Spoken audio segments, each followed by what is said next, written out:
Hi guys, and welcome back to my channel. So sorry if I sound really weird because today I'm going to be doing a tonsil experience and how I felt getting them removed, and just tell you guys what you guys should know going into your surgery if you guys are getting it done. I really wish someone would have told me all these things going into it. Sorry I haven't uploaded on YouTube. I told you I was going to do a vlog of this and post it, but it was the day after my surgery I was going to post it, but I haven't posted in 2 weeks, and that is because I went back to the hospital, had to stay a night there, and I was not up to it. It was completely terrible, which you guys will know soon enough. So if you guys wanted to know more about this and how I felt, you guys can check my Twitter and Instagram. They were both on there. X looks of Gabby Beauty for both of them. Go check it out and make sure you hit that subscribe button so you don't miss another video like this, and let's go ahead and get started. So I will insert some photos of what my tonsils looked like. I deleted the photo of my tonsils right after the surgery. I don't know why I did. I just decided to. I couldn't look at it. It would make me feel sick to my stomach. So I'm going to explain to you guys how I felt and what happened. So I went in. You're not allowed to eat after 12, so I woke up and I was really hungry and I was going to go eat because I forgot. And my mom's like, no, you can't eat at all. And I was like, oh, okay. And I totally forgot. And I was like, okay, never mind. So I wasn't nervous or scared. I was like, whatever, it's just surgery. I'm not going to feel it. I'm going to be asleep. So as we got to the hospital, we got there 2 hours before, like they said. Then I had to change out of my clothes, put on hospital underwear and hospital gown that just ties up in the back. And then I laid there and they waited, and then an hour before my surgery, a nurse came in and she talked to me and she put numbing cream on my hand for the IV, because I'm so young enough to have numbing cream on my hand. I'll explain the IV story later. So after that, I fell asleep waiting for my surgery. Then they woke me up and they're like, okay, we're gonna bring you to the holding room. Mom, you can come with her. So we went to the holding room. They put you there before your surgery, and you go into the holding room, and then it's really cold. It gets really, really cold there. And then after we get into the holding room, me and my mom are sitting there waiting, and we have the nurse that comes to take care of you. He was really hot. We had the nurse that comes in and takes care of you, and who brings you into your surgery and brings you out of your surgery and takes care of you and puts your IV in and stuff. So he came in, talked to us, and then the anesthetic guy came in, and he was asking me and telling me about how they were going to do this. So they were going to put me to sleep and then put my IV in so I wouldn't feel it. So I waited about 10-15 minutes in the holding room, and then they wheeled me into the surgery room, and I'm not going to lie, that's when it hit me and I was super scared. It was really weird. It was really, really cold, way colder than you would think. And we get in there and they put me in there. And I'm sitting there, and they're like, the thing is a heated bed thingy, and they gave me a heated blanket, which was really nice. And I'm sitting there, and I took my gown off, well, down to here, so they couldn't see anything, but down to there, I stuck those things on me to have my heart rate and everything like that. And I was sitting there, and as I'm sitting there, I'm waiting for the anesthetic guy, and then the nurses were just talking about their shifts and stuff.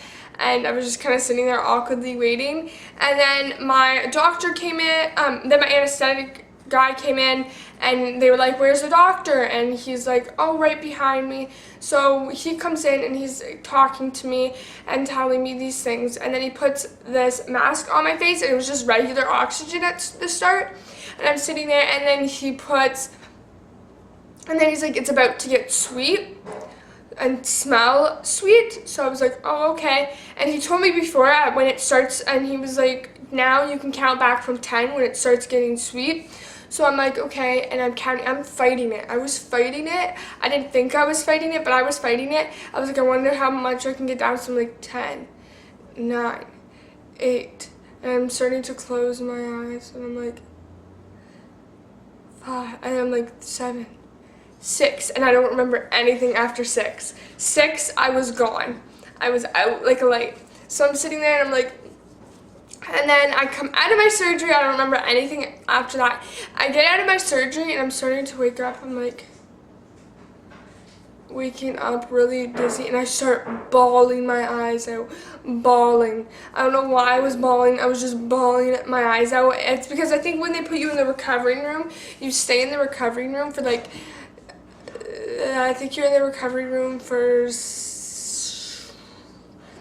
it depends on your surgery. I was in there for an hour and I was sleeping for half of it, so I woke up and I had 30 minutes left and I was bawling. There's really nice, pretty nurse was like, "Are you okay, sweetie? Like, why are you crying?" And I was like, "My mom, where's my mom?" And I wanted my mom the whole time.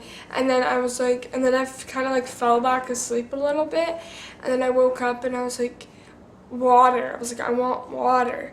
And that's really surprising because most kids don't want water or anything. I was really craving water. Like, my throat wanted water. So I go and she gives me chunks of ice cubes, like really small chunks of ice cubes, so they're really crushed up. So I'm drinking that, like just sucking on ice cubes. And then she's like, "You have 10 minutes left and then you can go back to the recovery room." So then it's done and they're wheeling me back in my bed to the recovery room. I was so happy. It didn't hurt. They gave me morphine. In the recovery room, they gave me morphine in my IV because they were like, rate your pain on a scale of 1 to 10, and I said 7. So they gave me my morphine and I was like all fine. I was really happy. My mom and my aunt were there waiting when I came back, and I drank 3 glasses of water, like straight glasses of water. I was really hydrated. I was peeing, which is an important thing. They want you to be peeing. So I was peeing, and they're like, rate your pain. And I was like, it's a 2. And they're like, okay. And then before I went home, they gave me more morphine before I came home, just so that it was that. And I remember walking around after my surgery because they allow you to walk around. And I go in the bathroom and I look at my mouth and my uvula, I'm not even gonna lie, my uvula was like your thing at the back of your mouth that makes like your gag reflex was huge. It was touching the bottom of my tongue. If I can find the photo, I'll put it in right now. But it was huge, like really big, and I was laughing about it. And then I came home, my friend Madeline came and saw me, my friends' parents came and saw me, and their kids, their little 2-year-old and everything, and we were having a lot of fun. And I ate a lot of ice cream, everything was fine, I was super happy. And then the next day comes. At night, I stayed up on my own. I did what I want. I had a drink every half hour at night. I was fine. And then the next night comes, and I'm not feeling so good. I start throwing up non-stop. And then my mom's like, okay, and she holds me to sleep. I sleep that whole night. I didn't get up to drink, which was a huge mistake. And then the next day, I'm puking again. I don't even want to think about ice cream or anything. I am puking.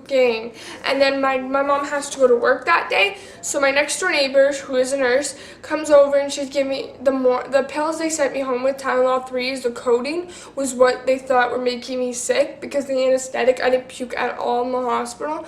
So it was the anesthetic and the codeine together, which was making me puke. And then I wouldn't eat. I was really dehydrated and I kept puking every half hour. I remember because I was staring at the clock, and I kept taking baths because the hot water felt nice. And then my mom comes the next day. My mom goes to work for half the day and comes home and goes, and I text her and I was like, I need to go to the hospital. I need to. So we go to the emergent. Everybody's staring at me and I'm carrying this bucket around, and luckily the doctor who took my tonsils out was there. So it was really good, and I was sitting there and he put me on an IV to hydrate me, and I stayed a night there. And when I stayed the night there, I was in the kids' place, right, because I'm still 15, and they give you a pillowcase you get to pick out. So I just picked out this purple one because my room's purple, and it's really nice. I just picked out this purple pillowcase, and then they gave me this thing. So you open it up, and it's like a full kit thing. So here's just a pocket. It comes with a notepad. a hairbrush and mirror, a lip balm that's really stuck down there, a lip balm, and a thing of crayons. Then in here, this pouch, they gave me 2 toothbrushes, toothpaste, a book of things of crosswords I can do, a little teddy bear, Kleenex, playing cards, and that's what they give you.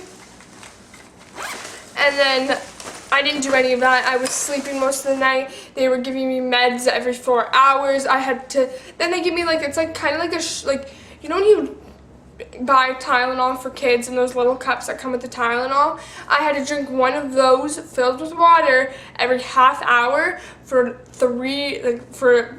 and then the next day they released me from the hospital. I came home. My mom gave me a bath and bathed me because I had no strength. I literally looked like I was dying. My stomach was so shrunk. I looked like I was dying. I couldn't even walk without being out of breath. I couldn't even do stairs without being out of breath. They had to wheelchair me down from the hospital. I couldn't do it. And then I get home and I was feeling better-ish, but I still wasn't eating.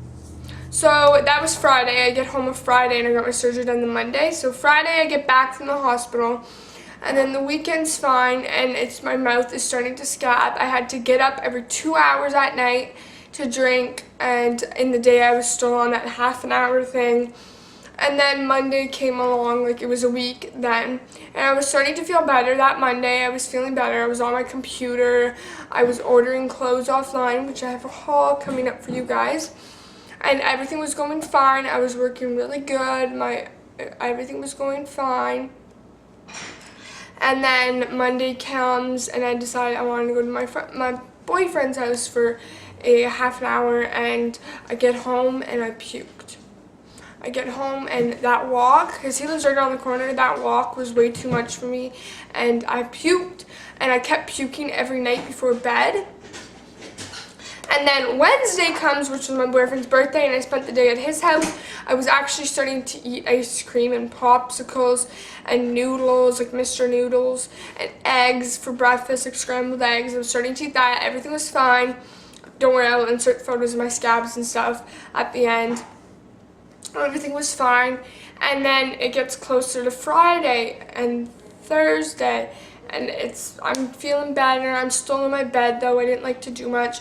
And then Saturday and Sunday comes, and I'm finally feeling amazing. I'm feeling good.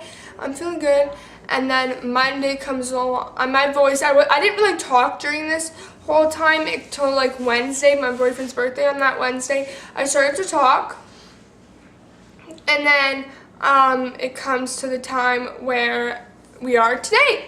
And it's 2 weeks. It was 2 weeks on Monday, so Monday was 2 days ago. This will be uploaded on Wednesday. So it's been 2 weeks for my surgery. I will insert a photo now of what my mouth looks like now. So it's been 2 weeks, and I've been eating pizza. I've been eating chips. They tell you not to. He specifically told me not to eat Doritos, but I did. I eat Doritos. I've had some cereal. My taste buds are really off. I'm not gonna lie. They are super off. So a lot of things that I eat make me want to throw up because I don't like the taste of them. And I still drink a lot. I don't wake up at night anymore, but I just have the water bottle I carry around with me to drink. The whole reason of why I got my tonsils out was I had problems since I was 3 months old. Ever since I was 3 months old, my mom wanted my doctor to give us a referral to the throat doctor, like the tonsil doctor here in my town, but she wouldn't do it. I get strep throat or tonsillitis at least 3-4 times a year. And then this year came, and this year I got something called tonsil stones. I will insert the photo now of my tonsil stones. They were really big and gross. My boyfriend popped them out of my throat because I was too scared to. And they were really gross and big, and they hurt, and they give you bad breath and make your teeth yellow. So she finally decided, yes, we're gonna get them out now. I used to have earaches really bad as a kid because of my tonsils. Like, they used to swell up to the point where I could almost not breathe. it was that bad. And I hated my ears. I used to get them all the time. So that is why I got my tonsils out. So I have to end this video now because it's going to be 15 minutes. And I don't think you guys want to watch a 15-minute video. But thank you so much for watching. If you would like a Q&A on these or you have more questions, just leave them in the comments below and I will answer your tonsil questions for you guys and my experience. Yes, I sound weird. It's going to take about another week or 2 weeks to my voice until I am fully healed. But thank you so much for watching and I'll see you guys in my next video. Bye!